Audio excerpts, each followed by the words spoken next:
All right, welcome to the Knack for Golfers podcast.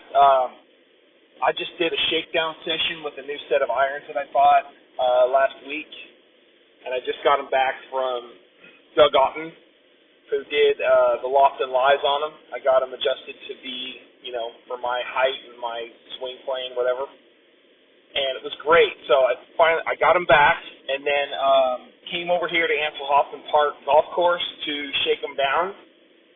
And I can't believe these clubs. They're called the Ram Laser FX forged irons, and they're very, very similar to the Ping I2. It's a forged version of the Ping I2. And Ping, as you know, you have to get their clubs sort of fitted to your specification. You have to buy them new like that, and you can't have them adjusted once you have them because they're cast, and if you try to bend them, they'll break. Forged, clubs don't do that. You can bend them however you want, and they will be adjusted for you, your specific height and loft and lie kind of thing. And that's what is so great about these clubs. They're all frequency matched, and they only have the Dynamic Gold S300 shafts in them. And I thought that these shafts weren't, all that great, but when you have them properly fitted to a head, and they actually have it labeled on there, they're all frequency matched, and so that means that they all should swing the same, as far as I understand. So I haven't been able to hit a draw on an iron for ages, and all I had to do was these had brand new grips on them, basically, from the eBay seller that I bought them from, and they're really good.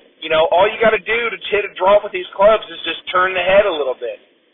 Hood your Hood your iron and have it. You'll hit it right to left. And I could do kind of the opposite with the trying to hit a fade, and I just can't believe how easy it is to hit these clubs.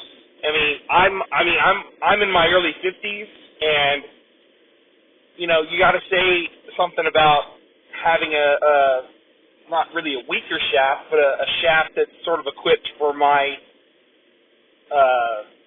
strength or whatever. Because I was used to having FCM 6.5s in my clubs, or Dynamic Gold X100s, and I would hit the snot out of those as far as I knew, back when I was playing golf on the range a lot more, or hitting balls on the range a lot more.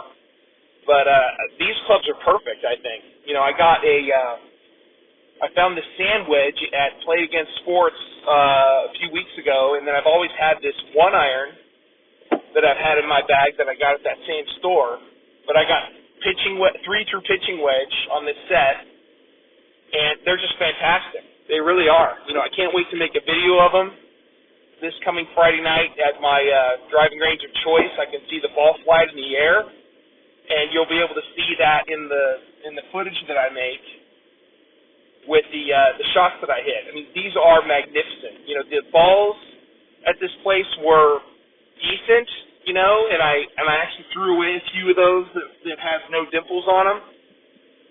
But still, I was right in direct sunlight, but the clouds were kind of coming in, and I could see the ball trajectory of where the ball was going. I was aiming to sort of, have a good shot trajectory kind of thing. And oh my God, I honestly think that, I might be right in probably like the stock yardages that I was so used to. A 7-iron 150, 8-iron 140, 9-iron 130, pitching wedge 120, and then I have a 52 degree that goes 110, and then my sand wedge will go 100 yards.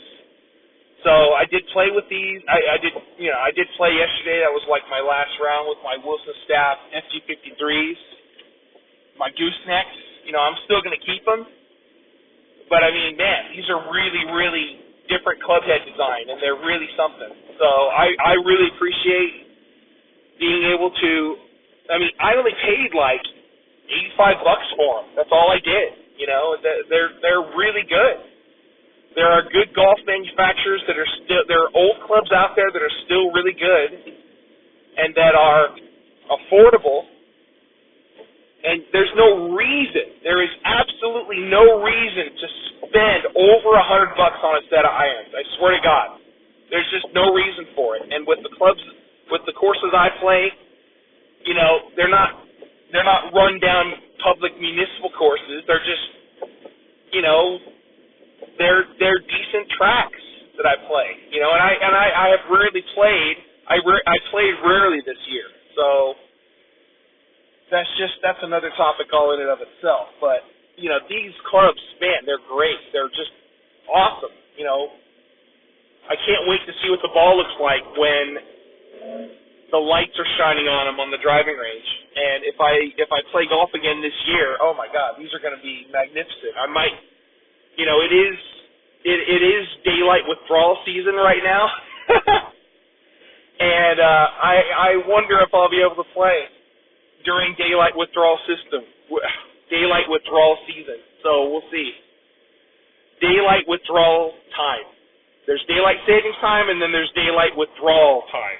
So I'm putting that together now. So anyway, hope you're well. I'm feeling excited about these clubs, and I don't have any lead tape on them at all, and they are really, really good. So Ram Laser FX, they are really great. They're forged clubs, and they were made, as far as I know, they were made to be in competition with the Ben Hogan Company because they had their the Hogan Edges that came out in like 89 and 90, and then these came out when, you know, Nick Price was on Club Ram and Mark Brooks and Tom Watson, and there were only a handful of these guys that were playing Ram back in the day, and Gary Player back in the 60s and 70s was playing Ram, but Ram is a really underrated golf club manufacturer, I think.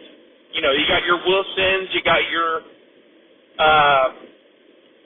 McGregor, and you have other manufacturers like Cleveland and Hogan and like Dunlop Maxfly and that sort of thing. But Ram is a really, really reputable company, and there's a new alliteration of the company that's going on now. But other than that, back in the 90s when that Ram Zebra Predator came out, that was a big deal for them. And they had Tom Watson playing those Golden Ram Tour grinds, and then Nick Price was playing them too. He was #1 in the world playing Ram, and they were just magnificent clubs.